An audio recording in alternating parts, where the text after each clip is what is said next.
E aí pessoal, tudo bem? O mundo Linux e Open Source sempre nos proporciona coisas muito interessantes. E hoje nós vamos conhecer uma dessas coisas, o projeto Nobara. Criado por um desenvolvedor famoso aí da Red Hat, ele tenta fazer com que o Fedora fique mais amigável aí para os gamers e para os produtores de conteúdo. Mas será que ele consegue? Será que vale a pena trocar o Fedora original que você já usa e confia por essa distro aí? E o resultado nos games realmente aparece? Tudo isso e muito mais no vídeo de hoje, que conta com o apoio do Sanebox. O Sanebox é uma ferramenta de produtividade utilizada por várias grandes empresas, como Coca-Cola, Adidas, eBay e muito mais, que funciona com todos os tipos de e-mail. Ele te ajuda a organizar suas mensagens usando inteligência artificial, mantendo as coisas importantes ao seu campo de visão, ao mesmo tempo que joga tudo que é menos relevante lá para uma pastinha chamada SaneLater. Você pode testar a ferramenta acessando sanebox.com/diolinux, assim você recebe $25 de crédito para ver como tudo funciona.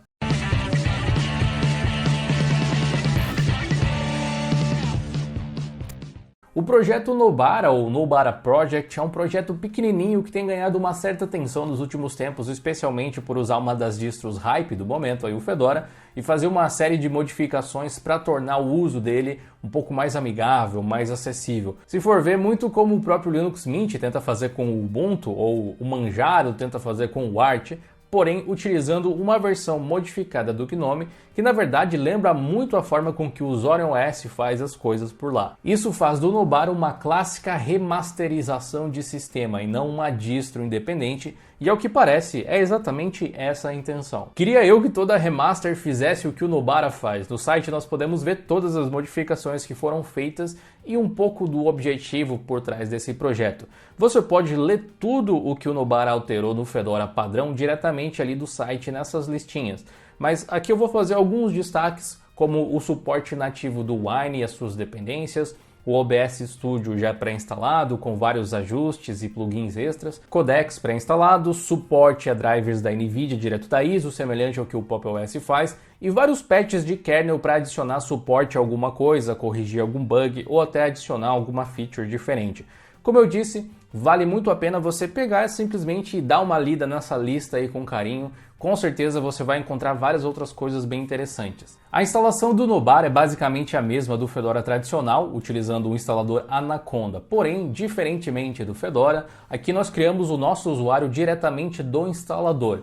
E não daquela forma meio OEM que o Fedora usa e várias outras distros utilizam hoje em dia, onde você cria o seu usuário e senha no primeiro boot do sistema. É um pequeno detalhe, mas nada demais. O restante disso aí é basicamente a mesma coisa. Você também pode setar o usuário root por padrão, ali uma senha para ele diretamente do instalador. E é isso. Agora, chegando ao desktop, nós temos sim uma forma de usar o sistema bem diferente do Fedora com o GNOME tradicional, que, como eu disse anteriormente, lembra muito o que o Zorin OS faz, que por sua vez lembra muito o que o Windows faz, especialmente o Windows 7 ou o Windows 10, sobretudo ali pelo menuzinho que ele utiliza. O Nobara usa uma série de extensões para o GNOME e repositórios de terceiro para dar fácil acesso a diversas ferramentas e configurações diretamente na instalação padrão.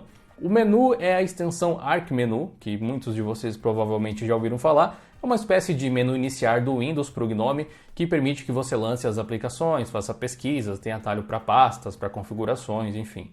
Temos uma barra de tarefas com ícones para você lançar as aplicações e, diferentemente do GNOME, as janelas têm todos os botões de controle, o minimizar, o maximizar, o fechar. Além disso, o Nautilus, que é o gestor de arquivos, tem várias modificaçõezinhas também, alguns patches, por exemplo, ele tem aquela opção de clicar para digitar na pathbar, adicionada por padrão, pesquisa recursiva e umas outras coisas assim. Mais à direita nós podemos ver que o Nobara também traz o Pop Shell, curiosamente, lá do Pop! OS, aquela ferramenta de auto-tiling para gerenciar as janelas automaticamente. Além disso, nós temos um indicador para controlar o clipboard do sistema, os botões de controle normais, o calendário com o centro de notificações e um ícone para exibir o desktop ocultando todas as janelas, no melhor estilo Windows também. Na seção de controle do sistema, nós temos a presença de mais algumas extensões aí, tanto para você poder selecionar o dispositivo de entrada e saída de áudio, como para modificar diretamente esse painel com as saídas de som por aplicativo específico, tipo se o Firefox está reproduzindo, você consegue diminuir o som especificamente do Firefox por ali. Pressionando a tecla Super, nós podemos ver que a extensão Blur My Shell está presente também para dar essa carinha mais bonita. E ainda nós temos acesso ao dashboard do GNOME tradicional, com aqueles workspaces horizontais e tudo mais. O Nobara não chega a remover os softwares que o Fedora traz por padrão com o sistema, mas ele adiciona vários outros na realidade. Alguns com modificações em relação à versão original, inclusive como o Blender e o próprio OBS que eu já tinha mencionado. Esse sistema já vem com o Blender, então vem também com o Pavul Control, vem com o GNOME Twix, vem com o gerenciador de extensões. E aqui, aliás, nós podemos ver as várias extensões que o Nobara já traz ativo por padrão. Temos também o Go Overlay, para você poder exibir gráficos de performance dos jogos através do Mango HUD facilmente. Os drives de impressora HP também já vêm, o Inkscape, o Kdenlive, o Lutris, o OBS Studio, o ProtonUp, a Steam, além do Yum Extender, que é um gerenciador de pacotes mais no estilo Synaptic, ou PAMAC, para o Fedora, mesmo que você possa ainda utilizar a GNOME Software tradicional, onde você pode baixar os seus aplicativos, e ela já vem com suporte ao FlatHub por padrão também.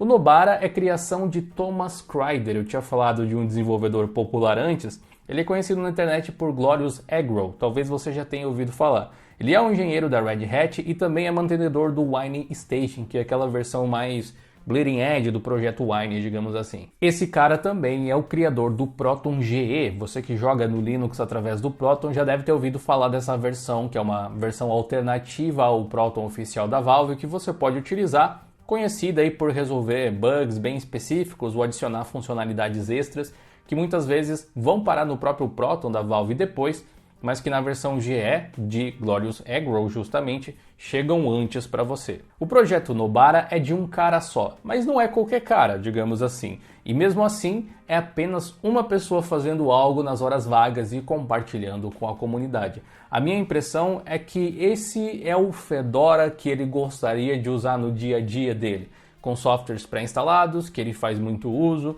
Mesmo que isso não esteja escrito lá no site do Nobara, parece ser um projeto que ele fez para ele mesmo e que ele decidiu compartilhar com o público. E acho que essa é uma das essências do software livre, então, legal. O interessante também é que é bem possível que os seus interesses aí e os interesses do nosso querido Thomas Kryder se sobreponham em algum momento e você possa tirar proveito da obra dele com o Nobara. Esse projeto Nobara também traz à tona alguns problemas que o projeto Fedora ainda tem que resolver ou que deveria pensar mais sobre. Eles são muito sérios e importantes, mas antes de falar um pouco sobre isso, vamos ver se o Nobara realmente se sai melhor do que o Fedora em jogos, que é a proposta original dele. Bom, a gente fez a bateria de benchmarks padrão aqui do canal, então nós podemos comparar aí com várias outras distros, não só com o Fedora 36, que é a base do Nobara 36 também. Os testes não são só em games, mas em outras coisas também relacionadas à produtividade, usando esse hardware aqui na tela. A distribuição está utilizando agora o kernel 5.18 com o F-Sync ativo, além do Wayland por padrão e o Mesa Git, ou seja, bem bleeding edge. Começando o nosso teste com o Blender, eu vou destacar aqui o Fedora 36 e o Nobara 36 para a gente poder comparar eles mais diretamente. Podemos ver que, em geral, a distro do Glorious Agro se sai um pouco melhor nas 3 cenas que a gente renderizou. Parece que os tweaks e otimizações do Nobara se fizeram presentes aqui, o que é uma coisa muito boa. Porém, na época do review do Fedora 36, nós estávamos utilizando o kernel 5.17 nele, que não é uma mudança muito brusca, já que esse é o 5.18, mas que pode ser levado em consideração, pode ser que isso gere uma pequena diferença. Na Unengine Superposition, outro resultado positivo, na realidade o melhor até agora de uma distro Linux, perdendo apenas para o Windows 10 e o 11, e em comparação com o Fedora, o Nobara também está ali um pouquinho acima novamente. Esse teste em particular usa muito aceleração gráfica, que por sua vez usa o Mesa em placas Intel como a desse laptop que usamos nos testes. E o Nobara usa a versão mais bleeding edge do Mesa possível, o que pode extrair esses frames a mais que a gente vê nesse teste, mas ao mesmo tempo pode trazer problemas, afinal é uma versão bem menos testada, né? Seguindo aqui para o Geekbench, onde nós testamos a capacidade de processamento do CPU em relação ao sistema que está rodando nessa máquina para atividades bem diversas, tanto em single core quanto em multicore, um local onde os vários patches aí do kernel do Nobara podem fazer diferença ou não, mas realmente o Nobara acaba ficando à frente novamente, sem nenhuma discrepância absurda em relação ao Fedora, mas definitivamente na frente. No Web Benchmark, com o Firefox nativo dos sistemas, o resultado não foi tão positivo assim. Fedora acabou se saindo bem melhor que o Nobara na tarefa de renderizar páginas de internet e outros elementos comuns de websites utilizando o Firefox. E agora em games, a parte onde o Nobara teoricamente deveria se sair melhor, afinal essa é meio que a proposta ali da distribuição, vemos na verdade alguns resultados até decepcionantes. Ele ficou consideravelmente atrás da sua distro base em Counter-Strike, com mais de 30 FPS de diferença ali na média. Em Shadow of the Tomb Raider Full HD Low nós tivemos um resultado um pouco melhor, no mesmo jogo, mas em HD apenas, onde infelizmente eu ainda não tenho os testes com o Fedora 36, o sistema se sai bem e em Universe Sandbox a performance do Nobara não é necessariamente ruim, mas digamos que várias outras distros ali foram melhores, como você pode ver, ainda que o Fedora em si tenha performado basicamente a mesma coisa. Claro que nunca vamos poder levar esses testes como a verdade absoluta.